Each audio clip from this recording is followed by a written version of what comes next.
देखिए, से का जो नियम होता है कि supply creates its own demand, है ना? यानी कि जितनी भी सप्लाई है वो अपने आप ही डिमांड कर लेगी, पूर्ति स्वयं अपनी मांग पैदा कर लेती है।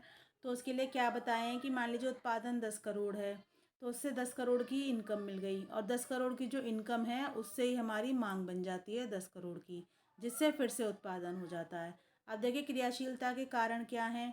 Reason for operation of says law market, सबसे पहला है कि लोचपूर्ण ब्याज की दर, फ्लेक्सिबल रेट ऑफ इंटरेस्ट। ये तर्क इस धारणा पर आधारित है कि साधन स्वामियों द्वारा अर्जित सारी आय उन वस्तुओं के खरीदने में ही व्यय हो जाती है जिनका उत्पादन वे करते हैं। यदि उनकी आय का कुछ भाग व्यय नहीं होता है, बच जाता है, तो स्वतः उसका निवेश हो जाता है। इस प्रकार बचत विनियोग के सदैव बराबर होती है। यानी कि जो भी हमारी बचत हो रही है, यानी supply is equal to investment. ठीक है।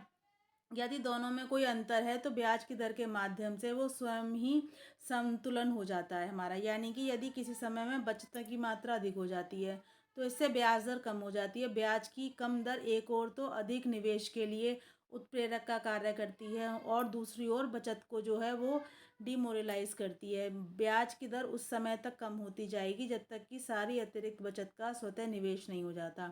अतः अतिरिक्त बचतें ब्याज की दरों में कमी होने की प्रक्रिया द्वारा स्वयं ही विनियोजन का रूप ले लेती हैं। इस प्रकार ब्याज दर की लोचशीलता सदैव ही बचत और विनियोग को बराबर रखती है। उसके बाद है लोचपूर्ण मजदूरी। प्रोफेसर AC पीगू ने से के नियम को श्रम बाजार के प्रसंग में प्रस्तुत किया है।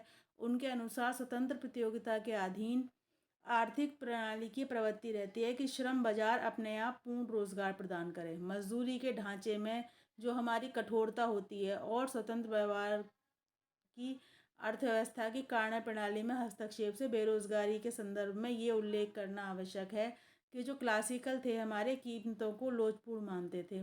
वे स्वीकार करते थे कि अर्थव्यवस्था अपने आप को पूर्ण रोजगार के स्तर पर समायोजित कर लेती है।